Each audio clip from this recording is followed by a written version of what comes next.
Bien, regresamos entonces con el ministro de Agricultura, el economista Milton von Hesse, con quien vamos a ver la agenda pendiente del MINAC.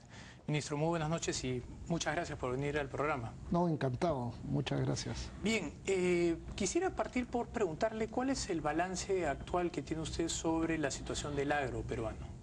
Bueno, hablar del agro peruano es complejo. Es complejo porque no existe un agro peruano. Ya un antiguo ministro de Agricultura, que era don Álvaro Quijandría, que falleció ya hace buenos años, él hablaba de 4 agros. Nosotros en esa línea creemos que hay varios agros. Una cosa es, por ejemplo, toda la agricultura moderna de primer mundo que hay principalmente en la costa.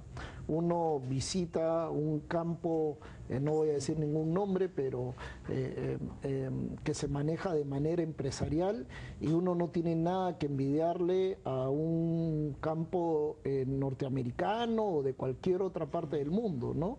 Esa es la agricultura moderna que en 10 años pasó de los casi 500 millones de dólares de exportación a casi 5.000 millones de dólares. O sea, un boom extraordinario donde hoy día viene gente de fuera para decirnos qué hicieron ustedes para tener este tremendo éxito, ¿no? Pero en el otro extremo tenemos la agricultura de subsistencia altoandina, altamente fragmentada, con productividades muy pequeñitas, con una alta dependencia de un régimen de lluvias, con poco articulados a mercados, no solamente al mercado final, sino a los mercados de factores, y ese es un agro bien distinto que requiere un set de políticas distintos. En el camino hay todas las combinaciones que podamos hacer. Creo que nuestros esfuerzos van por el lado de cómo hacer que esta interacción entre la agricultura moderna y tradicional genere sinergias y pueda terminar dándose también esta modernidad en sierra y selva, ¿no? La buena noticia es que cuando uno se pasea por la sierra y por la selva, ya empieza a ver algunos puntos que marcan la diferencia. En la selva yo, por ejemplo, he encontrado un tremendo emprendimiento empresarial con stevia, donde una empresa con capitales nacionales y internacionales están haciendo la transformación en laboratorios de primer mundo, ¿no? Con bata blanca. En la sierra también hay empresarios que ya empiezan no solamente con la palta, sino con otros cultivos a tratar de desarrollar modernidad. Nosotros por nuestra parte para la agricultura le hemos puesto un énfasis muy grande a la agricultura tradicional, sobre todo altoandina. Estamos metiendo la mayor cantidad de plata que no se había metido nunca a la agricultura, y para empezar a intervenir en aquello que autores clásicos como Teodoro Schultz o ya peruano Adolfo Figueroa decían, ¿no? Que el progreso técnico puede venir, para empezar, desde el riego regulado. Si nosotros invertimos en sistemas de riego para que dejen de depender de la lluvia, en la práctica lo que uno está haciendo es darle un shock tecnológico que le va a permitir mayores posibilidades a futuro. ¿Cuál cree usted que ha sido la principal variable que ha permitido el desarrollo de efectivamente este agro tan tecnificado, tan cerca a la frontera tecnológica, cuando hay, como usted bien ha notado, una muy buena parte del agro peruano todavía subsistiendo como era hace 25 años? ¿Cómo se ha producido que un grupo o un espacio del agro peruano se despegue? ¿Cuáles son las variables que han permitido que eso se acelere? Hay varias variables, ¿no? El otro día justamente unos empresarios colombianos me pedían la receta del Perú. Y la verdad es que la costa peruana, para empezar, tenía condiciones excepcionales, ¿no? De clima, de ubicación geográfica, que la hace ideal para este fenómeno agroexportador. Lo que le faltaba era el agua. Entonces, con los trasvases y también con la explotación de las aguas subterráneas, se ha podido entrar a ese mundo de modernidad. Pero no solamente eran las condiciones naturales y el agua, sino también recordemos que en la costa, casi donde yo me ponga, estoy cerca a una carretera o a un puerto, a un aeropuerto. Tengo mayor probabilidad de tener acceso a energía y tengo mayor probabilidad de tener acceso a telecomunicaciones, cosa que no es así ni en la sierra ni en la selva. La gran provisión de infraestructura que se tiene en la costa fue una condición también importante. Y una tercera condición para que se diera el despegue agroexportador, creo que fue también crear un marco normativo adecuado, institucional, claro, en el cual la parte laboral y tributaria se fijan reglas claras de promoción en un horizonte largo de tiempo, y eso generó la confianza de los inversionistas.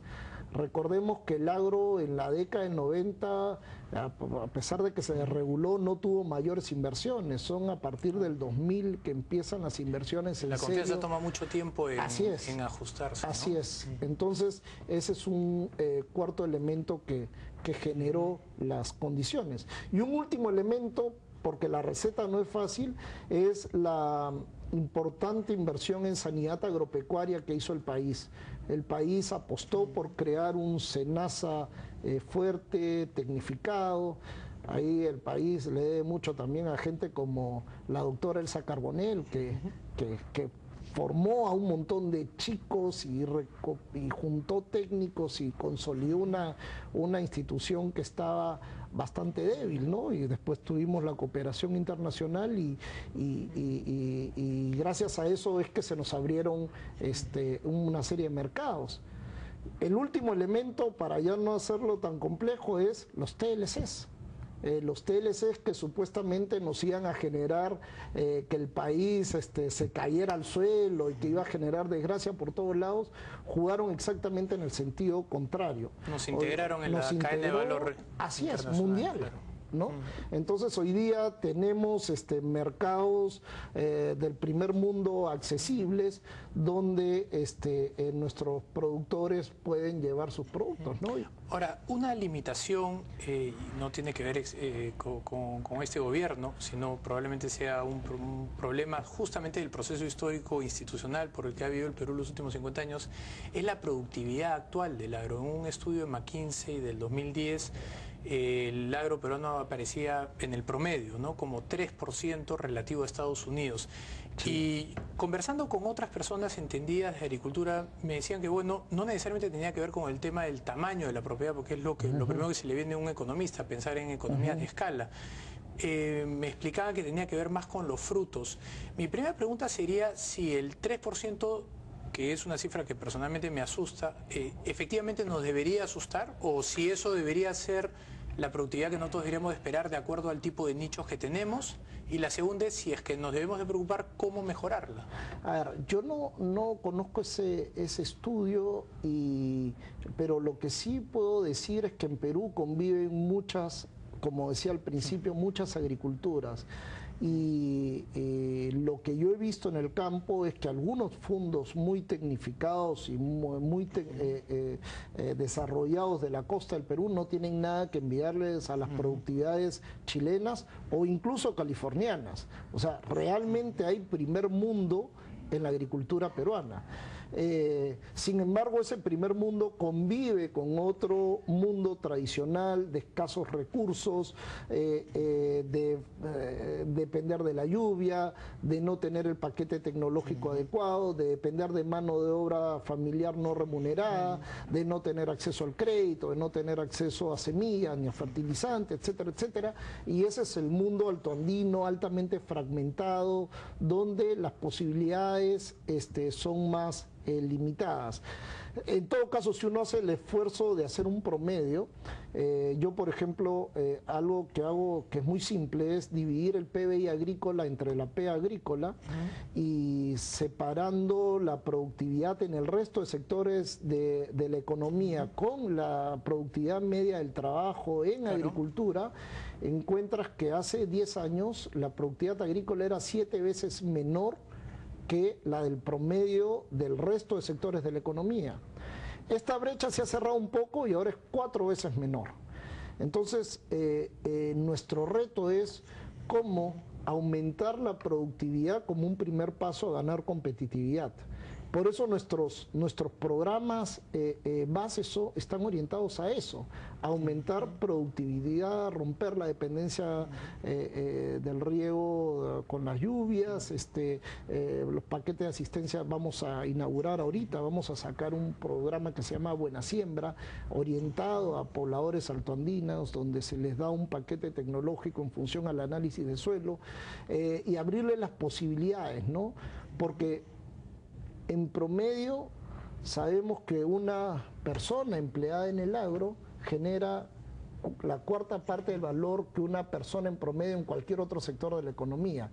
Y eso es un problema. Eso es un problema para el desarrollo y es un problema para esas familias que dependen de ese ingreso generado en la parcela, ¿no? Respecto a los ingresos promedio de las personas que viven todavía del agro, hay mucha data de mejoras sustanciales. Sí. En Ica, que es una de las pocas regiones del Perú donde hay pleno empleo, hablan del jornal pasando de 8 a 20 soles. Esto ha sido un fenómeno recurrente en la costa, pero de acuerdo a la información que tenemos del libro publicado por Richard Webb, es algo que se comienza a ver ahora también en la sierra y selva, Sí. lo cual habla de una dinámica, me imagino yo, de liquidez muy interesante.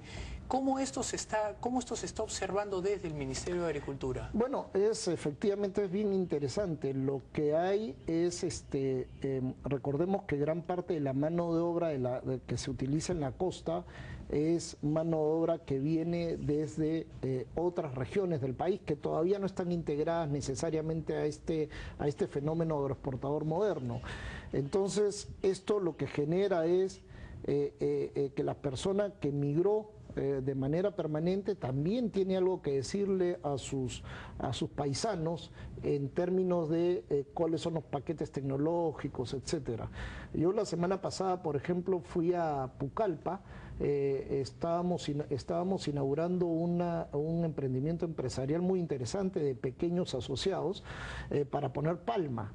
Y el asistente técnico era una persona que venía de Chaimochic, para darles toda la técnica de riego tecnificado a pobladores de escasos recursos que eran básicamente recolectores antes y que ahora se están modernizando de manera empresarial.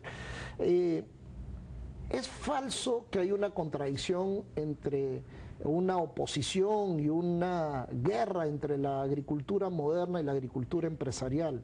Son dos mundos que se complementan. Por ejemplo, hay mucha mano de obra temporal que empieza en Ica y termina en Piura a lo largo del año, dependiendo de las campañas y las temporadas. Y esa mano de obra estacional que va y viene va generando también efectos demostrativos en sus zonas de origen. Entonces hay toda una dinámica que se está dando de manera positiva. Por eso la productividad ha aumentado, aunque sigue siendo bastante más baja que el promedio de la economía, ¿no? No, pero ya es una muy buena noticia por lo menos tener un dato histórico de que existe, como usted dice, una convergencia, ¿no? Así es. Me gustaría preguntarle, antes de ir a la pausa, por lo que está ocurriendo con algunos granos, no sé si llamados si son específicamente órganos o no, respecto a las zonas cafeteras que han tenido un problema de plagas. Sí. ¿Cómo tomar eso como un ejemplo de cómo actúa el MINAC en estas circunstancias? Porque hemos escuchado también en Ica los mismos problemas de contaminación cruzada. Sí, a ver, lo que está pasando con el café ahora es un fenómeno que se llama la roya amarilla, que es un hongo que está presente en América Latina desde Bolivia hasta México, está en todos los países, y es un hongo que se activa como consecuencia de las variaciones climáticas, ¿no? Cuando la temperatura está en cierto nivel y la humedad también, ese hongo asfixia la planta, y sobre todo asfixia la planta cuando la planta no está fertilizada. La planta es como un niño que no está bien nutrido. Cualquier enfermedad lo agarra y lo afecta mucho más.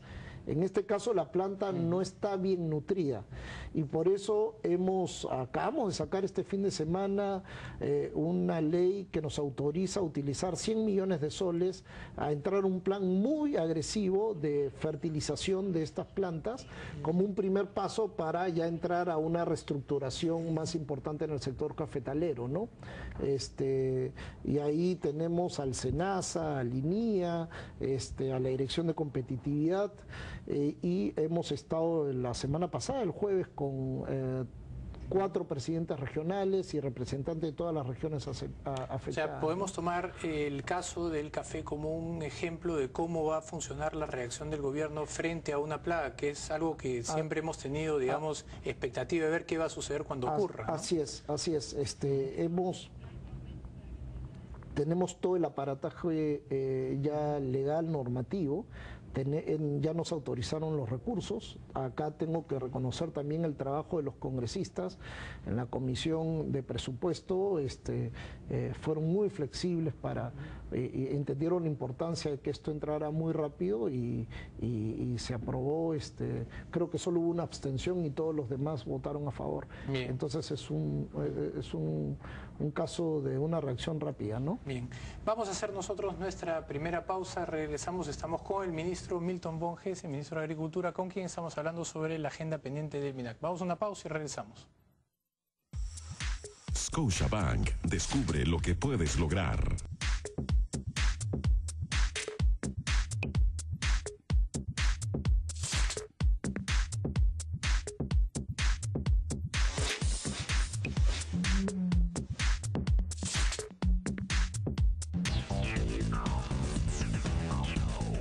Bien, regresamos entonces, que estamos con el ministro de Agricultura, el economista Milton Bon Gessy, hablando sobre la agenda pendiente del MINAC.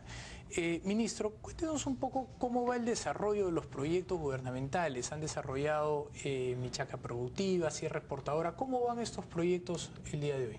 Ya, justamente Mi Chacra Productiva y Sierra Exportadora no están en el ámbito del Ministerio de Agricultura. Mi Chacra Productiva está en FONCODES, en MIDIS, y Sierra Exportadora está en el ámbito de la PCM, porque es más que agricultura, ¿no? Es cualquier producto que es exportable, busca potenciarse. Lo que tratamos de hacer es sinergia, no duplicarnos. Por ejemplo, nosotros coordinamos mucho con el MIDIS varios de nuestros programas, porque consideramos que las alternativas de inclusión a partir de programas como las transferencias condicionadas son muy útiles, pero si no vienen luego acompañadas de la alternativa productiva, se pueden limitar sus efectos. Justamente esta semana vamos a lanzar el programa Buena Siembra, que es un programa que lo que está orientado es a mejorar la productividad de los productores altoandinos, sobre todo, ¿no? Quería preguntarle por esos programas para saber cómo se iban a entregar a potenciales proyectos dentro del agro peruano, proyectos de irrigación, proyectos de desarrollo de infraestructura, de interconexión. ¿Cuál es la agenda en cuanto a estos programas para los próximos 2 años que tiene MINAC?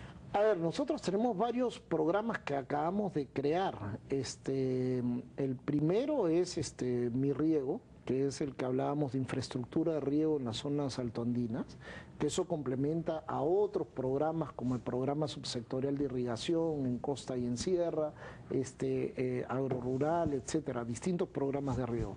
Tenemos otros programas, un programa muy potente en el ministerio que se llama Agroideas, que es un programa en el que busca fomentar la asociatividad entre los productores a partir de la elaboración de planes de negocios con objetivos comunes.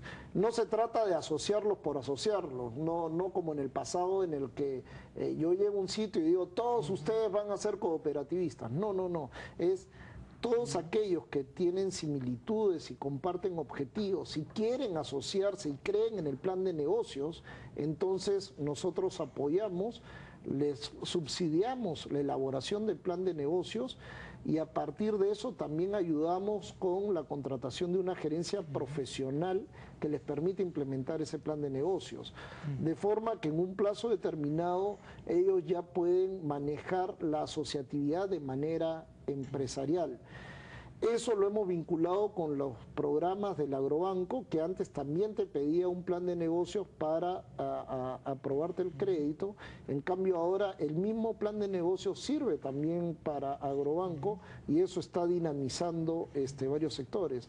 Es un programa que encontramos, que surgió a raíz de lo del TLC, justamente en la gestión de Ismael Benavides, y que hemos tenido la suerte de encontrar, heredar y más bien... ¿Se vislumbra algún gran proyecto de irrigación pendiente o ya están hechos los que se tenían que ahorita hacer? hay más de 120.000 hectáreas que van a venir en los próximos 2 años, 2 años y medio, ¿no? Está la tercera etapa de Chavimochic, que son 25.000 hectáreas nuevas más 25.000 mejoradas. Viene Olmos, viene Majesiguas 2, que una vez pasados los 10 meses para hacer el balance hídrico, ahí se verá qué opción es la que va a salir. En fin, si uno suma todo, hay Alto Piura, en fin, y si uno suma son por lo menos 120.000 hectáreas, que es eso nos dice que tenemos... En la venta de uno de esos proyectos hubo un problema con la valorización de las tierras.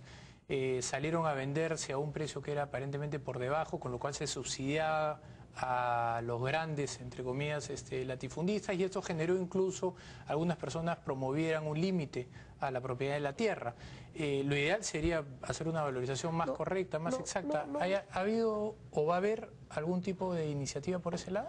A ver, primero un poco, ese es otro mito, ¿no? Yo, por ejemplo, si yo decido producir camisas cuyo costo de producción son $400 y salgo al mercado y resulta que el mercado me dice que el costo, el precio de esa camisa es $20, el valor de la camisa es $20, no es $400. Allá yo que gasté $400 por hectárea. Y en general los grandes proyectos estos de trasvase de agua eran muy caros y llegaba a costos por hectáreas que no tenían un reflejo con los valores de mercado. Y por eso en las subastas de tierra los precios obtenidos por hectárea no cubrían el costo para el Estado, pero el Estado fue el que decidió hacerlos. Hoy día la nueva generación de proyectos de riego a partir de trasvases ya incorpora que se devuelva el costo de inversión a partir no solamente de la venta de tierra, sino también de la tarifa de agua, ¿no? Y son ya esquemas más sostenibles que los que había en el pasado. Pero no tiene nada que ver, digamos, el desarrollo de estos proyectos con los... Hablando de la administración del agua, ¿hay alguna iniciativa o se ha pensado en alguna iniciativa que pueda de alguna manera privatizar la administración del agua para que el recurso tenga mayores incentivos para generar reservorios, proyectos de administración de agua? Bueno, en la práctica, de acuerdo a la ley de aguas, el agua la manejan los usuarios a partir de las juntas de usuarios de riego, Porque llama la atención el poco desarrollo de reservorios que hay en el Perú, ¿no? Exactamente. Lo que pasa es que tenemos todo un problema heredado donde las tarifas no reflejan necesariamente la verdadera escasez del agua y sus usos alternativos. Pero por otro lado, tenemos que, esa es la realidad, cambiar eso toma tiempo. Antes de irnos, quisiera hacerle una última pregunta, que es respecto a Sierra Productiva, este proyecto que ha sido tan comentado por los medios desde hace tantos años y que brinda tantos buenos resultados. ¿El MINAC ha podido hacer algún tipo de estudio, ha podido ver la posibilidad de integrar este conocimiento de alguna manera a su proyecto? No, nosotros creemos en las alianzas de todos los actores con tal de beneficiar al agricultor, sobre todo el pobre, ¿no? Hemos entablado ya conversaciones también con Sierra Productiva para ver cómo donde ellos avanzaron, nosotros podemos potenciar con todos nuestros programas. Yo espero que en las próximas pocas semanas hayan novedades al respecto, ¿no? Correcto. Bien, quisiera agradecerle la presencia y esperamos poderlo tener en algún momento de nuevo en el programa para poder hablar de esos temas. Yo encantado. Bien, agradezco mucho. Bien, vamos nosotros a una pausa y regresamos.